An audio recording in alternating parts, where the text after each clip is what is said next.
साथियों में कहना चाहता हूँ, हिंदुस्तान के बहादुर किसानों की ताकत के बल पर, हिंदुस्तान के बहादुर किसानों के आंदोलन के बल पर मोदी सरकार को नतमस्तक होना पड़ा, नतमस्तक होना पड़ा।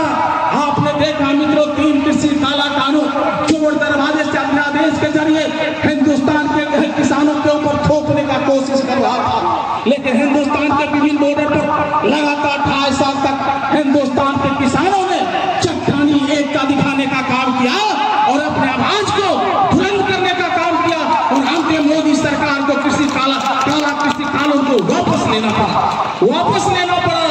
लेकिन साथियों, जो समझौता हुआ था उसमें यह मोदी सरकार पीछे हटा, यह किसान आंदोलन को ठगने का काम किया, समझौता को तोड़ने का काम किया, और जो वादा किया था उसको आज तक पूरा नहीं किया। मित्रों, इसने कहा था हम किसानों का समर्थन मूल्य देने का काम करेंगे, हिंदुस्तान के तमाम किसानों को हम सस्ते दर पर खाद भी देने का काम करेंगे, हम खेती किसानी को पूंजीपतियों के हवाले नहीं करेंगे, और किसान आंदोलन में जो हमारे किसान शहीद हुए थे उसको हम शहीद का दर्जा देने का काम करेंगे। लेकिन मित्रों, आज 11 साल गुजर रहा है, मोदी सरकार को एक भी वादा को पूरा करने का काम इस सरकार के द्वारा नहीं किया गया, इस सरकार के द्वारा नहीं किया गया। महंगाई आसमान पर चला गया, बेरोजगारों का फौज खड़ा हो रहा, आज देश के अंदर कानून व्यवस्था की स्थिति ठीक नहीं है, आज महिलाओं का समर्थन लूटा जा रहा, जिसका जीता जागता नमूना आपने देखा इसी कलकत्ता के अंदर। जो हमारे महिला डॉक्टर जो आम का सेवा करने का काम करते थे, उसके साथ बेहरामी से बलात्कार करके उसकी हत्या कर दी गई, लेकिन बेशक मोदी सरकार को दिखाई नहीं दे रहा। आपने देखा जो साथियों, मणिपुर के अंदर बीच चौराहे पर घसीट कर महिलाओं को किलोमीटर तक घसीट कर बेनंद करने का काम किया, उसकी हत्या करने का काम किया, और ये मोदी की सरकार महिलाओं को जो है सो आंसू बहाने का काम कर रहे हैं, आंसू बहाने का काम कर रहे हैं।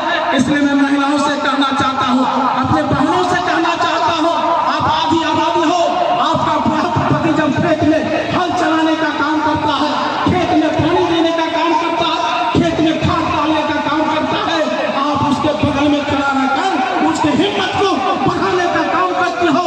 इसलिए आपको इस सवाल पर आपको सोचने की जरूरत है, आपको सोचने की जरूरत है। आज साथियों, हिंदुस्तान का हालात बद से बदतर हो चुका है, बद से बदतर हो चुका। विस्तार से आपके महासचिव साथी अशोक प्रसाद सिंह किसान आंदोलन पर चर्चा करेंगे। मैं चर्चा करना चाहता हूँ साथियों, आज बिहार में नीतीश कुमार की सरकार चल रही है, इस सरकार ने ढेर सारे किसानों के संबंध में ढेर सारे वादा किए थे। आज हमारे किसानों का माली हालत क्या है? आज माली हालत क्या है? किसानों को लूटने चूसने का काम। आज जाइए अंचल कार्यालय के अंदर, आप जाइए जिला कार्यालय के अंदर, आज हमारे किसानों का जो सवाल है उस सवालों का समाधान नहीं होकर किसानों से लूटने का काम किया जा रहा। इस सरकार ने कहा था हम तमाम भूमियों को 5-5 डिसमिल जमीन देने का काम करेंगे, लेकिन साथियों आज तक 5 डिसमिल नहीं जमीन देने का काम नहीं किया। इस सरकार ने एक नया सर्वे, बिहार में सर्वे, जमीन का सर्वे कराने का काम कर रहा है। आपके यहाँ भी सर्वे होता होगा, और उसका जो है सो और पदाधिकारी आपके प्लॉट पर जाता होगा, लेकिन आज नीतीश कुमार की सरकार में आज हमारे बड़ेदार भाइयों का सर्वे जमीन का नहीं कर रहा है। जो तर्राई की हद में हमारे जो किसान है, जिसको कम्युनिस्ट पार्टी लगातार संघर्ष और आंदोलन करके जो हमारे मजदूर थे, हमने उसको किसान बनाने का काम किया, हजारों एकड़ गल्ला पैदा करने का काम आज खगड़िया जिला के किसान कर रहे हैं। लेकिन बेशर्म नीतीश कुमार की सरकार उसके जमीन का सर्वे नहीं करा करते। आज जो पूर्व जमींदार थे उसके मनोबल को बढ़ाने का काम कर रहा है, उसके मनोबल को बढ़ाने का काम कर रहा है। बटेदारों का सर्वे नहीं होगा, किसका सर्वे होगा? नीतीश जी, ये आंदोलन, इसके सवाल पर हम चाहेंगे सम्मेलन में विचार होनी चाहिए। आज जिसको हमने आंदोलन और संघर्ष करके हम जो उसको पर्चा दिलवाने का काम किया, आज उसका भी सर्वे नहीं होगा। जिसका दर्रा की हक को दिलवाने का काम किया गया, हमारे किसान जमीन पर काबिज है, वो फसल जो बहुत कर रहे हैं, उसके जमीन में दखलदार है, लेकिन आज उसका सर्वे नहीं हो रहा, सर्वे नहीं हो रहा। जिस जमीन पर हमारे लोग कम्युनिस्ट पार्टी का आंदोलन के बल पर हमने अलौली अंचल ही नहीं पूरे खगड़िया जिला में बड़े बड़े जमींदारों के सीना पर झंडा डालकर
विचार करने की जरूरत है।